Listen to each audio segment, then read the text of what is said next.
If you ever want to know who truly holds power, don't start in the throne room. Start in the library. The royal guards expected to find secret letters, forbidden maps, or whispered conspiracies hidden behind the ancient oak doors. Instead, they found 50 silent women gathered beneath warm lantern light, while the Alpha King's mate sat in the center of the room holding a worn leather-bound storybook in her lap. Emily Carter looked up with calm gray eyes as the heavy doors swung open, her expression carrying more curiosity than fear.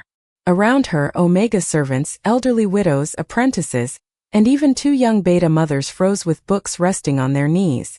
Nobody reached for a weapon. Nobody shouted. The only sound was the crackling fireplace and the soft turning of a single page. Captain Nathan Brooks lowered the decree in his hand, uncertain for the first time in years. This did not look like treason. It looked like hope.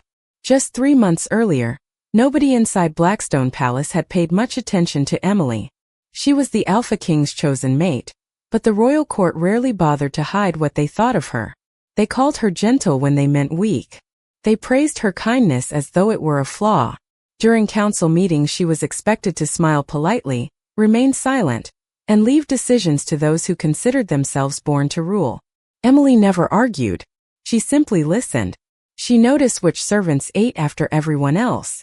She noticed which children wandered the palace corridors because no tutor believed they were worth teaching. She noticed elderly Omegas dusting shelves filled with books they had never been allowed to open. Most people walked past the forgotten royal library without slowing down. Its towering windows collected years of dust, its marble fireplace had gone cold, and its shelves carried histories no one bothered to remember. Emily stepped inside one rainy afternoon searching only for quiet. Instead, she found forgotten stories, old laws, poems, journals, and handwritten letters from queens whose names had nearly disappeared from memory. She spent hours reading until sunset painted golden light across the faded wooden tables. The following week she invited 3 palace servants to join her. They shared tea brewed with mountain herbs, fresh bread still warm from the kitchens, and one simple story about courage surviving through ordinary people. Nobody debated politics. Nobody challenged the crown. They simply read aloud, laughed together, and for the first time in years many of them heard someone call them by name instead of rank. Word spread faster than Emily imagined. One friend invited another. A stable hand asked if his sister could attend. A cook brought her teenage daughter. An elderly Omega who had forgotten how to read arrived carrying cracked spectacles and trembling hands. Emily never refused anyone. She believed every person deserved at least one room where their voice mattered. She never realized that every page turned beneath those lanterns was quietly changing something far beyond the library walls. Outside, the kingdom still measured strength through dominance, titles, and ancient traditions. Inside, people were discovering a different kind of strength, one built from curiosity, compassion, and shared stories. Neither Emily nor anyone gathered around those long wooden tables understood that the smallest club in the kingdom had already begun to reshape its future, one chapter at a time. The palace staff soon stopped asking where everyone disappeared after sunset because the answer had become wonderfully predictable. They were in the library. Every evening another chair had to be carried inside. Another lantern was lit. Another pot of tea was placed over the fire. Emily Carter insisted that every gathering begin the same way. The newest guest always chose the first page, no matter how uncertain they felt. At first many hesitated, embarrassed that they struggled to read. Emily never corrected them with impatience. She simply smiled, waited, and encouraged every word until uncertain voices slowly became confident ones. The stories themselves were ordinary. Tales of forgotten explorers, loyal friends, patient teachers, and ordinary wolves who changed their villages through compassion instead of pride. Yet after every chapter, conversations quietly drifted toward real life. An elderly gardener admitted she had never questioned why Omega workers received smaller plots of land after retirement. A young baker wondered aloud why apprentices from noble alpha families received free schooling, while everyone else paid impossible fees. A stable hand confessed he had hidden his younger sister from recruiters because he wanted her to learn to write before beginning palace work. Emily never offered speeches. She asked gentle questions. What do you think the author meant? How could the hero have acted differently? What would fairness look like? The answers belonged entirely to the readers. Without realizing it, they began solving problems together instead of simply accepting them. Even the children noticed the change. 8-year-old Lily Thompson proudly read an entire chapter without stumbling, earning applause that filled the old library with laughter. Her mother quietly wiped tears from her eyes because nobody had ever celebrated something so simple in their family before. Emily believed small victories deserved the loudest applause. Meanwhile, beyond the library walls, whispers spread through Blackstone Palace. Footmen mentioned crowded evenings to cooks. Cooks spoke to merchants delivering flour every morning. Merchants carried the stories into town, where craftsmen, teachers, and village healers repeated them over warm breakfasts. Soon visitors began asking permission to attend. Some traveled nearly 20 miles by carriage simply to borrow a single book before returning home. Emily created handwritten reading lists and encouraged every visitor to start a circle wherever they lived. She thought she was sharing stories. Others believed she was sharing confidence. Not everyone celebrated the growing gatherings. Lord Marcus Vale, one of the kingdom's most influential council members, paused outside the library one evening after hearing unexpected laughter echo into the corridor. Through the slightly open door he watched servants sitting beside merchants, elderly omegas beside young betas, everyone discussing the same chapter as equals. His expression tightened. Equality, he believed, sounded remarkably similar to disorder. The next morning he mentioned the unusual meetings during breakfast with several influential nobles. First they laughed. They joked that the Alpha King's gentle mate had finally found a harmless hobby. But as reports continued arriving from neighboring villages describing new reading circles modeled after the palace library, the amusement slowly faded. Books, after all, traveled farther than soldiers ever could. While concern quietly grew among the powerful, Emily remained blissfully unaware.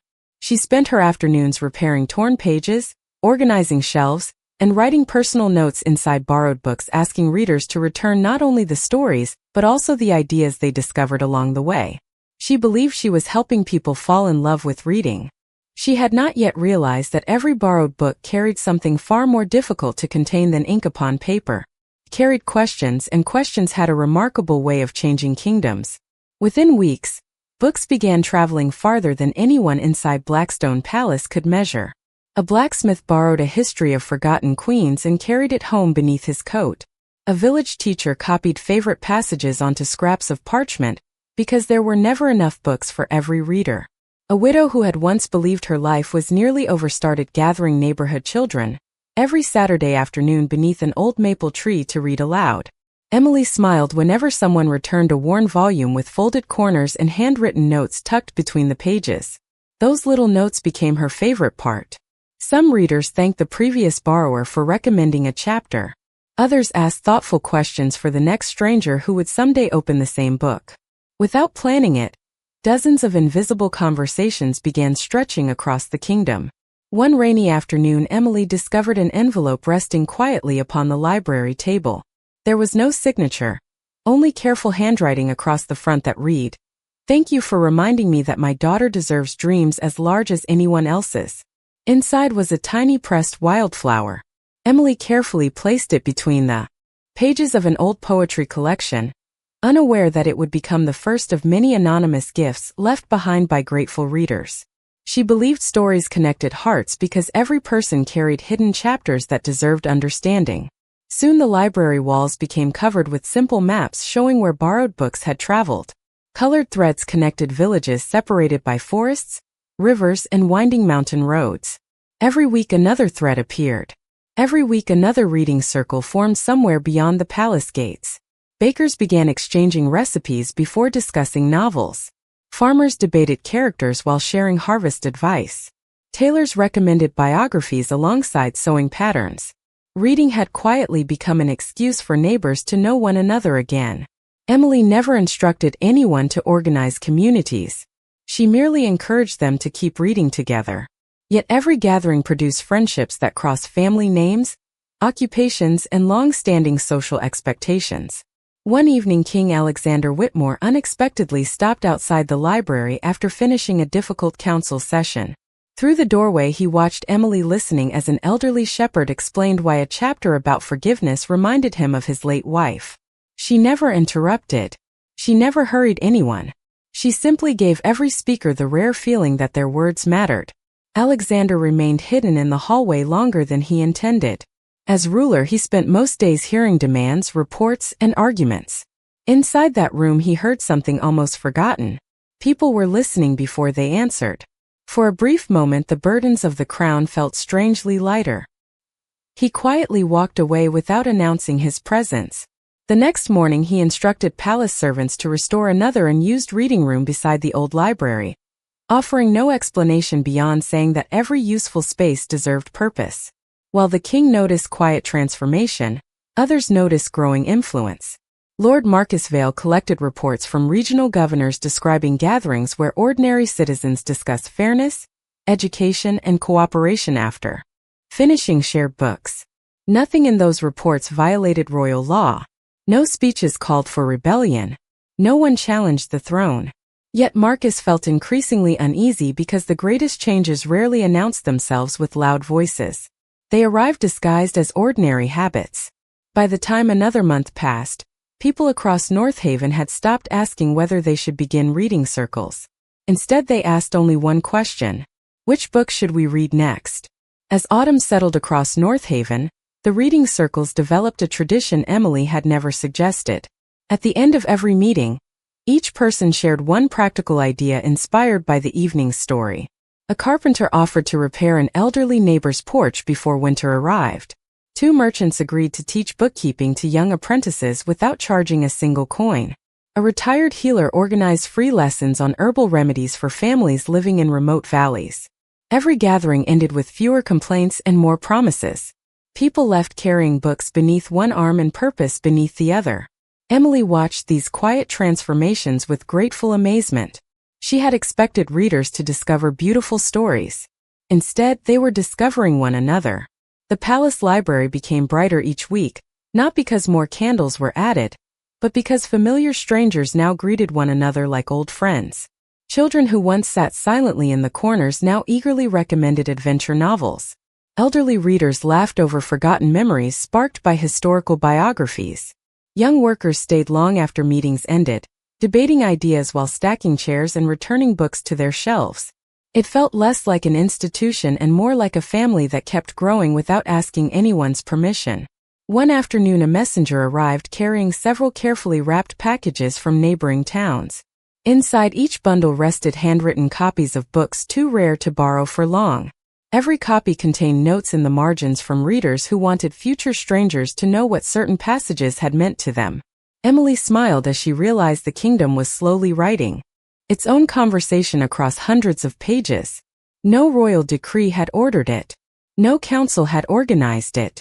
Ordinary people had chosen to participate simply because someone had invited them to think together. That simple truth unsettled Lord Marcus Vale more with every passing day. During a council session, he quietly spread reports across the polished oak table before several influential nobles. None described riots or public disorder. Instead, they listed villages where neighbors had voluntarily established shared libraries, literacy classes, and weekly discussions. Another report mentioned local disputes being peacefully resolved after community reading nights encouraged both sides to listen before speaking. Marcus frowned as the council members skimmed each page. Influence, he finally said, does not always arrive wearing armor. Several nobles exchanged uncertain glances. They struggled to explain why these reports made them uncomfortable. Everything described sounded beneficial. Villages were cooperating more closely. Education was spreading. Families felt more connected. Yet none of those changes had originated through official leadership. They had begun with the quiet encouragement of one woman sitting beside a fireplace turning pages with strangers. Later that evening, Marcus stood alone outside the library once again. Through the tall windows, he watched Emily reading beside a young servant who stumbled over difficult words. She waited patiently until the girl finished the page, then applauded with genuine delight. The entire room joined her. Marcus noticed something he had overlooked before. People did not admire Emily because she held royal status. They trusted her because she never asked anyone to become less than themselves. That realization weighed heavily upon him. Respect freely given could become stronger than authority formally granted. Across the palace, Alexander Whitmore studied the latest council reports in silence. He recognized the growing concern among his advisors, yet every independent report reached the same conclusion. Crime had fallen slightly in several districts. Schools reported increased attendance. Merchants described stronger cooperation between neighboring towns. Nothing suggested danger. Everything suggested renewal. Still, Alexander understood that rapid change, even peaceful change, often unsettled those who had grown comfortable with old traditions. As snow clouds gathered beyond the palace towers, two different stories quietly unfolded across the kingdom. Emily believed she was nurturing readers. Others were beginning to believe she was awakening an entirely new generation of citizens. Winter arrived with quiet determination, covering the forests of Northaven in white, while the warmth inside the palace library only seemed to grow brighter. Every chair was occupied long before the evening readings began. People stood along the walls holding borrowed books close to their chests, grateful simply to be present. Emily Carter looked around the crowded room with humble disbelief. She still remembered the first evening when only 3 guests had accepted her invitation. Now the library could no longer contain everyone who wished to enter. Volunteers carried extra benches into the hallways, and the conversation spilled into nearby rooms long after the final page had been read. What surprised Emily most was not the growing number of readers, but the changing questions they asked. Months earlier they had wondered what happened to fictional heroes. Now they asked why forgotten schools had closed in distant villages. They wondered why old public libraries had disappeared from market towns. They searched ancient history books for examples of kingdoms where education had strengthened entire communities. Emily answered every question with another question, encouraging them to search the shelves instead of accepting easy conclusions. She believed knowledge became stronger when discovered rather than delivered.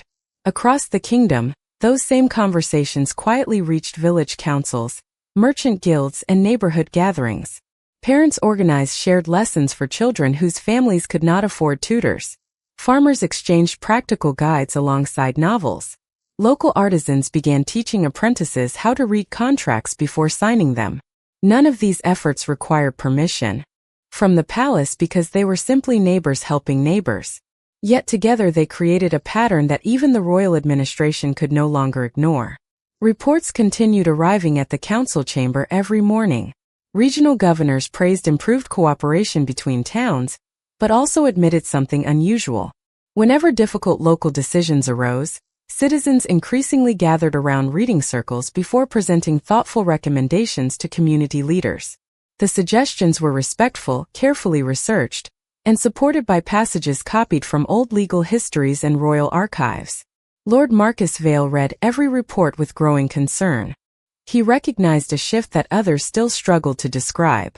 The people were no longer waiting to be told what to think. They were teaching themselves how to think together. During a private council meeting he finally spoke without disguise.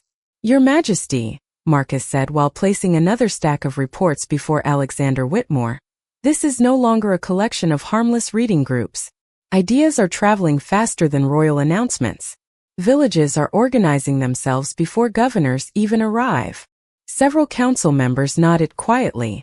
Others remained uncertain because every measurable outcome appeared positive. Trade disputes were settling more peacefully. Schools welcomed more students. Volunteer projects restored neglected bridges and community gardens. Nothing suggested rebellion. Everything suggested responsibility.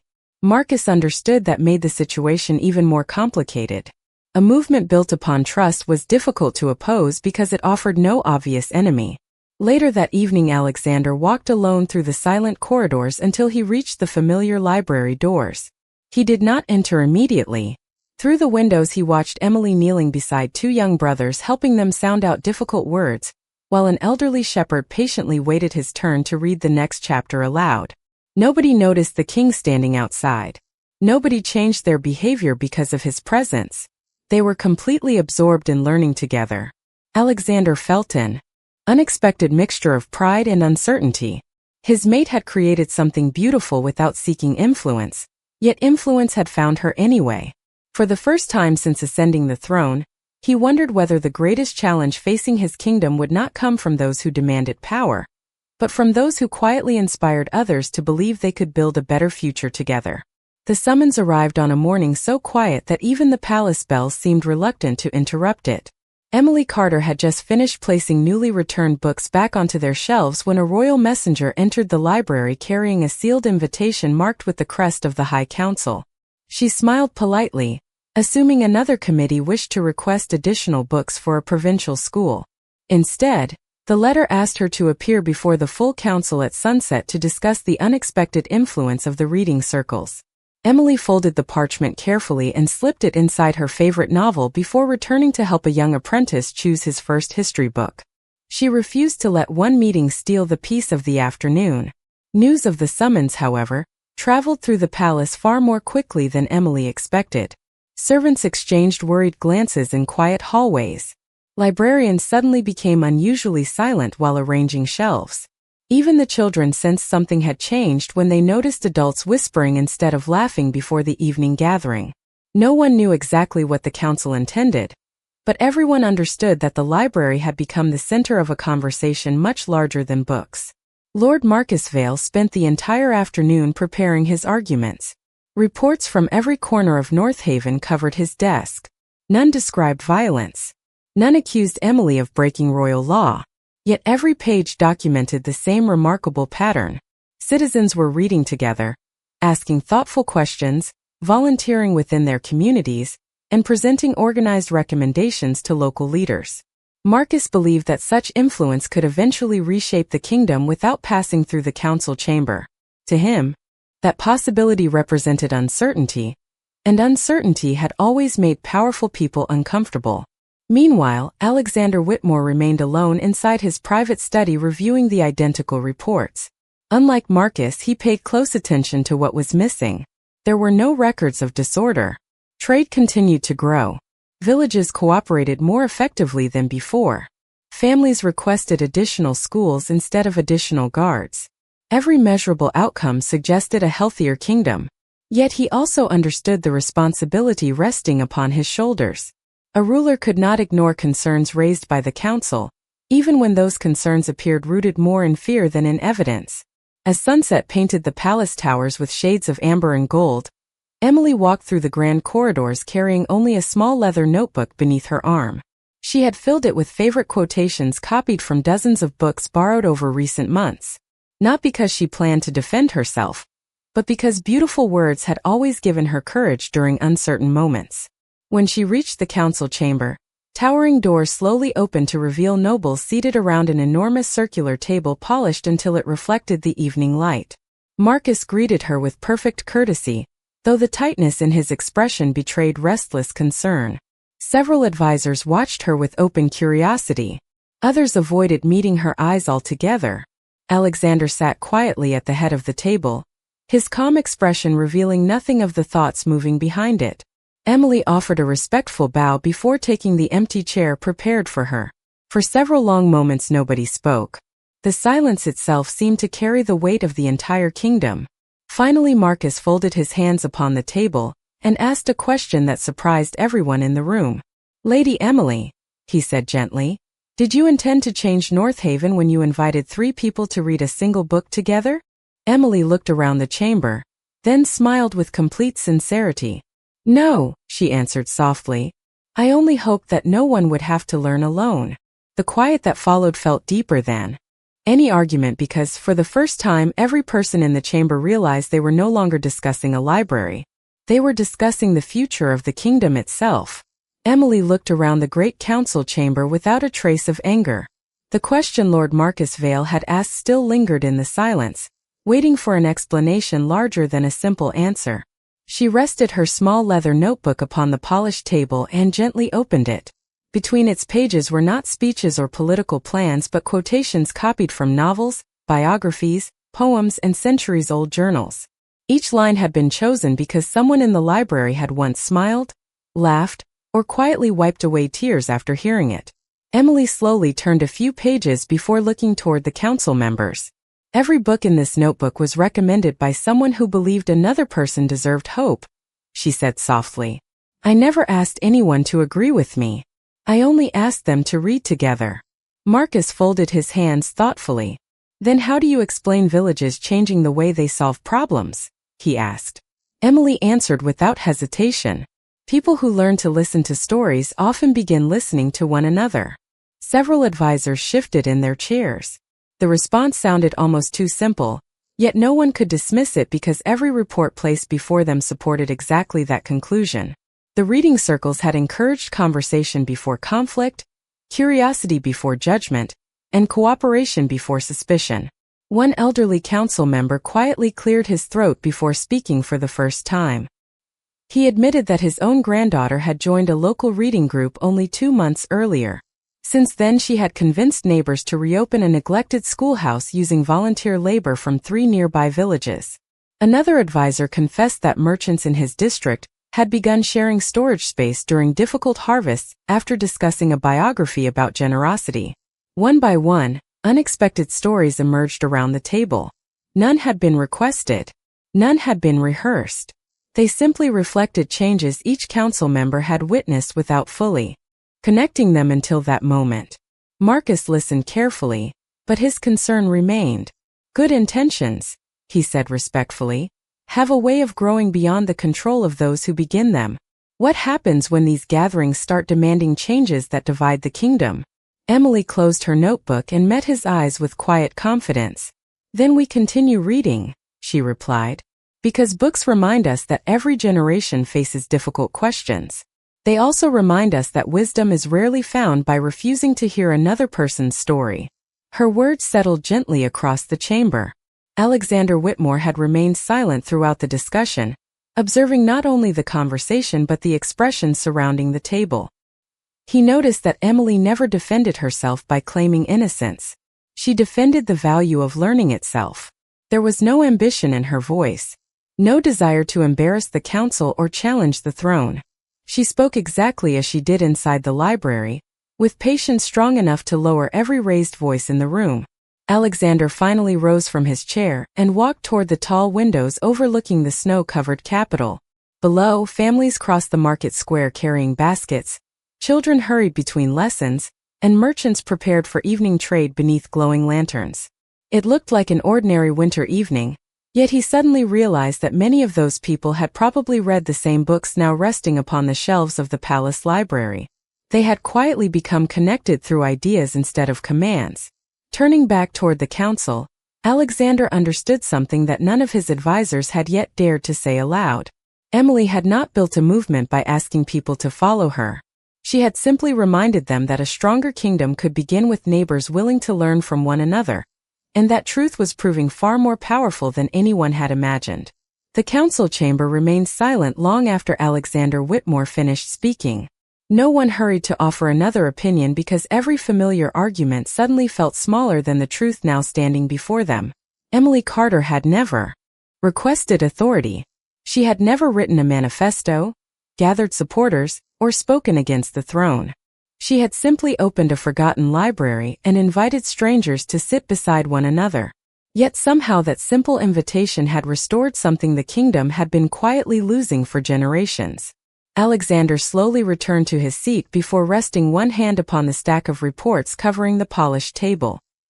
He looked first toward Marcus, then around the circle of advisors whose faces reflected uncertainty more than opposition. These reports describe communities solving problems together, he said calmly. If our greatest concern is that citizens have learned to listen before speaking, then perhaps we should ask ourselves why that feels unfamiliar. His words settled across the chamber like the first snowfall of winter, gentle yet impossible to ignore. Marcus lowered his eyes to the documents once more. For the first time he noticed details he had previously overlooked. Volunteers rebuilding abandoned schoolhouses. Merchants donating books to neighboring villages. Parents organizing evening lessons after long days of work. Elderly readers teaching children history from memory, while younger readers taught them modern writing in return. None of those efforts weakened the kingdom. Together they strengthened it from the ground upward. Emily quietly opened her notebook once again, not because she wished to defend herself but because one passage had remained in her thoughts throughout the meeting. She found the page, then read aloud in a calm voice. The strongest walls are not built from stone. They are built from neighbors who choose to protect one another. She gently closed the notebook. I do not remember who first shared those words with me, she admitted with a smile. That is the beautiful part. They belong to everyone now. A quiet warmth spread through the chamber. Even advisors who had entered expecting confrontation now found themselves remembering teachers, grandparents, and old friends who had shaped their own lives through patient guidance instead of command. Alexander watched Emily with growing admiration. Throughout the entire meeting, she had never attempted to win an argument. She had simply reminded everyone why the kingdom existed in the first place. Not merely to preserve order, but to help ordinary people build meaningful lives together. Rising once more, the Alpha King made a decision that surprised every person present. Beginning this spring, he announced, the royal treasury will restore neglected libraries throughout North Haven. Every district shall receive books, trained librarians, and open reading halls available to every family regardless of rank. The council members exchanged astonished glances. Alexander continued before anyone could interrupt. Knowledge does not diminish a kingdom. Shared wisdom protects it. No applause followed because the room was too stunned for celebration. Instead, there was something quieter and perhaps more important. One by one, council members slowly nodded in agreement. Even Marcus remained thoughtful rather than resistant. He realized that history often changed without announcing the exact moment it turned. Later that evening, Emily returned to the palace library expecting another ordinary gathering. She said nothing about the council meeting. She welcomed each visitor exactly as she always had, poured warm tea, arranged chairs into a welcoming circle, and invited the youngest reader present to choose the first chapter. As familiar voices filled the room once again, Emily smiled to herself. Outside, the kingdom believed important decisions had been made inside the council chamber. Only she understood that the real turning point had happened months earlier. The moment one lonely reader had discovered that opening a single book could also open countless hearts. Spring arrived with blossoms covering the hills of North Haven, and wherever the road stretched beyond the capital, small libraries began appearing in places that had once been forgotten. Empty storehouses became reading halls. Old watchtowers overlooking quiet villages found new purpose as community classrooms. Farmers donated handcrafted shelves. Carpenters built long wooden tables where strangers soon became friends. Children carried borrowed books home inside cloth satchels sewn by their grandparents. Every new library displayed a simple inscription chosen by the royal court after Alexander Whitmore personally approved Emily Carter's suggestion. Knowledge grows brighter when it is shared. No family was asked about rank before walking through those doors. No child was turned away because of status or circumstance. The kingdom slowly discovered that opportunity often began with something as ordinary as an open book waiting upon a welcoming table. Months later, Emily traveled quietly through several villages without royal ceremony, preferring simple cloaks instead of formal robes. She wanted to see whether the reading circles still felt like they had inside the palace library. What she found exceeded every hope she had never dared to speak aloud. In one mountain town, retired craftsmen taught teenagers practical skills after literature discussions ended. Along the southern river, fishermen gathered every Sunday afternoon to read adventure stories before organizing cleanups along the shoreline. In another village, children proudly showed Emily a tiny library they had built from reclaimed wood, carefully painting every shelf with bright colors because they believed books deserved beautiful homes. None of those people waited for instructions from the palace. They had become caretakers of one another through habits first learned while turning pages together. One evening, Emily returned to Blackstone Palace just before sunset. The familiar library looked almost unchanged. The same fireplace glowed warmly. The same long table stood beneath soft lantern light. New readers still hesitated before opening their first books, while experienced readers patiently encouraged them exactly as others had once encouraged them. Emily quietly realized that the room itself had never been the miracle. The miracle had always been ordinary people choosing kindness often enough for it to become tradition. Alexander entered the library without an announcement and found Emily carefully placing another returned novel back upon its shelf. He smiled before asking the same question that had stayed with him since the council meeting months earlier. If you had known where all of this would lead, he asked gently, would you have done anything differently? Emily considered the question while her fingertips rested upon the worn leather cover of the very first book she had shared with 3 nervous readers months before. Then she smiled with peaceful certainty. I would have set out more chairs on the first night, she answered. Alexander laughed softly, a rare sound that caused everyone nearby to smile without quite knowing why. Looking around the room, he finally understood that kingdoms were remembered not only for the battles they avoided or the laws they passed, but also for the quiet moments when someone believed ordinary people deserved to grow wiser together. Outside the palace windows, lanterns slowly illuminated the capital as families returned home carrying borrowed books beneath their arms. Inside countless homes across North Haven, stories would be read aloud before bedtime, conversations would begin around dinner tables, and children would dream a little bigger because someone had once invited them to open a book. Long after names of kings and councils faded into history, those quiet evenings would remain alive in every life they had touched, proving that the gentlest ideas sometimes became the strongest legacy of all.